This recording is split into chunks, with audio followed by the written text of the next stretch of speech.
moments.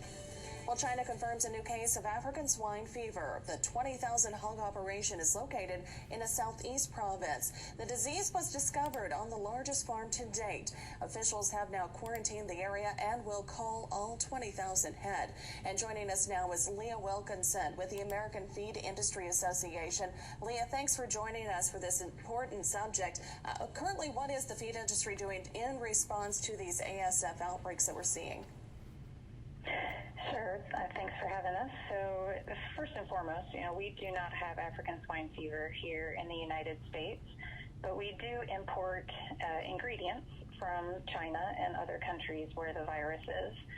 We know that our feed ingredients most likely are not contaminated with the virus, but there has been some research to show that if the ingredients are contaminated, that it could be transferred. So the feed industry is partnering with the pork industry organizations to help communicate on why we import these ingredients, how they're manufactured, what data that we need in order to mitigate that risk, what could we do to do that with some holding times or some additives that we could use, and then the biosecurity practices that we have at those manufacturing sites, as well as our feed manufacturing facilities around the United States.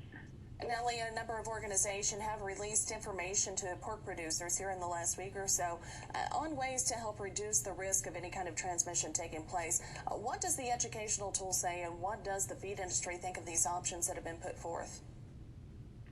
Sure, that educational material talks about some holding time. So the time from once the ingredient leaves the country where the foreign animal disease is until it would be used in the feed manufacturing here in the United States. And so that time where it's transported through the country, overseas and through the United States to get to our feed mills, that holding time should reduce the infectivity level of the virus, if it was there, down to a 99.99%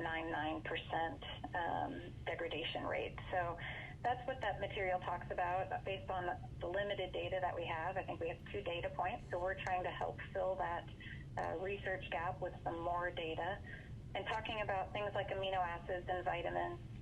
Things that are produced in biosecure methods most likely don't need those holding times because the likelihood of contamination is lower. But those bulk ingredients, we import some soybean meal, organic soybean meal from China specifically. There's maybe a longer holding time that's needed for that, and they're talking about 286 days there. Leah, for the producers that are, of course, wanting to stay ahead of any kind of risk, what do they need to do? Is there a website that they can find additional information? There is. The Swine Health Information Center has some information. The other thing is to talk to your feed supplier, have that conversation, learn where your ingredients are coming from and how they're manufactured, and the measures that they are putting in place. We're a proactive partner here with the pork industry to help fill that need and have that communication across the industry. All right, Leah, thank you very much. Again, talking with the American Feed Industry Association, Leah Wilkinson on the phone with us today from Arlington, Virginia.